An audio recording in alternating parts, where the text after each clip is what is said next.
Good afternoon.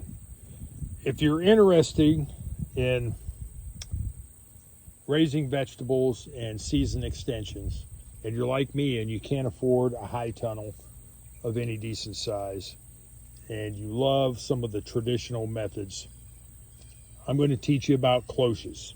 This will be coming up, especially midwinter. We'll start prepping and showing, but we're all familiar with the milk carton that typically would have the bottom cut off and used as a season extension.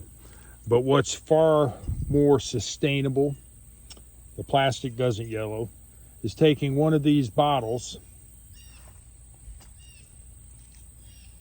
cutting the bottom off, and making a cloche, and using these out in the field. Now, if you've read Intensive Culture of Vegetables on the French system, understand that there are some things that they did that we typically, or at least most of us, won't have access to, like manure. They would essentially double dig, lay horse manure down at a certain depth, put on top, and then set their cloches down. And that would help generate some additional heat. So the timing is going to be a little bit different for most of us than what you would read in that book, but I highly recommend getting that book, reading it, and we'll experiment.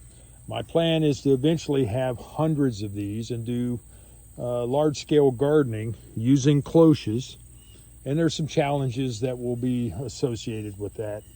Summer storage, the coldest parts of the winter, having to store them and then break them out. But the benefits are something that is permanently sustainable. It's certainly going to handle extreme weather a lot better than your traditional milk carton. The glass won't yellow. These cloches aren't going to blow away.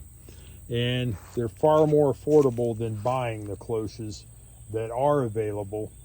The glass is thicker than those cloches that are typically available. They're more for indoor use, something to look nice on the wall. So if you think this might be something you're interested in, stay tuned. And midwinter, we'll probably start showing some stuff. I'm just really excited. I've gotten the ball rolling, and you can too if you want to prepare. So I used a tile saw to cut the bottom off of this. Now I'll show later on how I plan on smoothing these out, and we can try some of that together. But even if I didn't smooth this out, this would still work.